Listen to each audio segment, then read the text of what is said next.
മണി പസിക്കുന്ന മണി food order ആക്കട്ടാ. എണ്ണയും പഞ്ചാരയും വരാത്ത എന്ത് നീ ഓർഡർ ആയിക്കും? അങ്ങനെയാണെ ഹാഫ് പെരി പെരി പുണ്ണാക്കും കാടിവെള്ളം മൊയ്ത്തോ കൂടെ പറയാം. അതൊക്കെ എപ്പോ ഇറങ്ങി? അറിഞ്ഞൂടല്ലേ? ഇല്ല.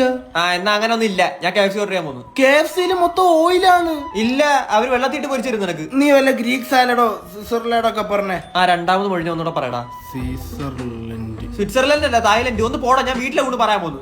വീട്ടിലൂണ് പറയല്ലേ ചേടാ, ഇത് തന്റെ വീട്ടിൽ വിളിച്ചൊന്നുമല്ല പറയുന്നത്. ഓർഡർ ചെയ്താൽ മതി, അവര് കൊണ്ട് തരും. അതിനകത്തൊക്കെ ഷുഗറും കാർബും ആണ്. ഇത് ആരോട് പറയാൻ? എങ്കിൽ വല്ല H2O കുടിച്ച് ഓറ്റവും വലിച്ച് അവിടെ ഇരുന്നോ. എടാ അതുകൊണ്ടല്ലടാ, ഞാൻ എന്ത് കഴിച്ചാലും കലക്കണ്. ഭാഗ്യവാൻ, ഞാൻ എന്ത് കഴിച്ചിട്ടും കലക്കുന്നില്ല. ആ കാര്യത്തിലാണ് എനിക്ക് നിന്നോട് അസൂയ. ഇന്നലെ 2 ഗുലാബ് ജാം കഴിച്ചത്, രാവിലെ എണീച്ചപ്പോ 2 ഗുലാബ് കൊളാബ് അടിച്ചാണ് ഇരിക്കണം. ഞാൻ ഇന്നലെ വണ്ണം വെക്കാനായിട്ട് ഒരു പ്ലേറ്റ് മന്തി കഴിച്ചിട്ട് ചന്തി വഴി പോയതല്ലാതെ എന്റെ ദേഹത്ത് പിടിച്ചിട്ടില്ല. ഇതിലും ഭേദം എന്റെ ഗുലാബ് കൊളാബ് അടിച്ചായിരുന്നു. ഒന്നാമത് ജീവിതം കണസാ പോകുന്നു. അതിന്റെ ഇടയ്ക്ക് ശരീരം കൂടെ കണാവണ കാണിച്ചാ എങ്ങനെ? ഒരു സന്തോഷം എന്ന് പറയുന്ന സാധനമില്ല ഈ ശരീരം കാരണം. പള്ള തള്ളക്കി വിളിക്കുന്ന വല്ലൊക്കെ ഓർഡർ ചെയ്യും. എടോ, ഈ സിഗരറ്റ് വലിക്കാതോ ശരീരത്തിന് ക്യാൻസർ ഒക്കെ വരും. അയ്യോ അണ്ണ, അപ്പൊ ഈ ഫോട്ടോ ഉള്ളായിരുന്നല്ലേ? പിന്നെ നീ എന്തോ വിചാരിച്ച അയാള് കപ്പലിന്റെ വിട്ടായി തിന്നിട്ട് ചിരിച്ചപ്പോ എടുത്ത ഫോട്ടോ എന്നത്? അയ്യോ, അതറിയാതെ അവ ഇത്രയും നാളും വലിച്ചത്. അല്ലേ ഇത്? ഇന്നലെ രാത്രി എപ്പോ എത്തിയാണ്? ഒരു 7:30 ആയടാ. എങ്ങനെ വന്നു? ഭാരത് ബന്ദില്. ഭാരത് ബന്ധല്ല, വിദ്യാഭ്യാസ ബന്ധ്. എടാ വന്ദേ മാരണം. എന്റെ പൊന്നുമാരണങ്ങളെ, വന്ദേ ഭാരത്. അതാന്ന് എന്റെ വയറ്റിന്ന് DJ കേൾക്കുന്നു. വല്ലോ പറ. ഞാൻ പറഞ്ഞല്ലേ, ഷുഗർ പോലും ഇല്ലാത്ത എന്ത് വേണേലും ഓർഡർ ചെയ്യാൻ. എന്നാ കുറച്ച് കഞ്ഞിവെള്ളം ഓർഡർ ചെയ്ത് ഓർഡർ ആവും കൂച്ചട്ട്. ഒരു കാടിവെള്ളത്തിന്റെ കോമഡി ഇപ്പൊ ഇവിടെ കഴിഞ്ഞായിരുന്നു. ചീഞ്ഞ അളിഞ്ഞതാ. തത്തമ്മ ചിരിക്കുന്നു. സോറി അണ്ണ. അണ്ണ, ദേഹം അനങ്ങാതെ കനം കുറയ്ക്കാൻ വല്ല വഴിയുണ്ടോ?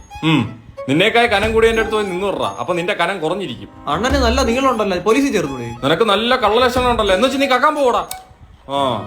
അണ്ണ, നമ്മളെ ശരീരത്തിന് എന്തെങ്കിലും പ്രശ്നം വന്നാലേ നമ്മൾ മാനസികമായിട്ട് തളർന്നു വന്നു. എന്ത് പ്രശ്നം വന്നാലും ഞങ്ങള് തളരൂല അല്ലേ? എന്തായാലും പറഞ്ഞു തളർത്തടോ. അണ്ണാ, നിങ്ങൾ വലിച്ച് നിങ്ങളുടെ ശ്വാസം മാറി കോശം മാത്രമായിട്ട് കിടക്കുവാണ്. ഒരു കുഴപ്പവും ഇല്ല. ഇവൻ വലിച്ച് അവന്റെ ചുണ്ട് കറുത്ത് പൊട്ടി ഇപ്പൊ ചുമന്നിരിക്കണം. അത് നമുക്ക് ലിപ്ലോക്ക് അടിക്കാടാ. Lip balm. അതടിക്കും. നിങ്ങളിങ്ങനെ വലിച്ചും കുടിച്ചും നടന്നാ ജോലി കിട്ടത്തില്ലേ? ഓ സുഖം. പെണ്ണും കിട്ടത്തില്ല. എനിക്ക് എന്റെ അണ്ണനുണ്ട്. ഇവരെ എന്തോ പറഞ്ഞു തളർത്തു.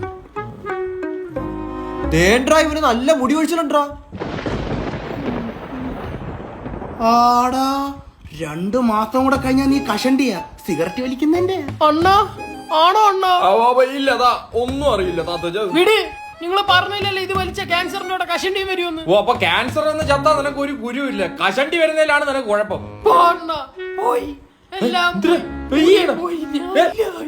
നമുക്ക് ട്രാൻസ്പെറന്റ് ചെയ്യാൻ. കണ്ട, എല്ലാത്തിനും ഒരു വീക്ക് പോയിന്റ് ഉണ്ട്. അങ്ങേർക്ക് മൂലക്കുരു കൂടെ ഉണ്ടോ എന്നൊരു സംശയം. അടുത്തത് തളർത്താം. ഓക്കെ.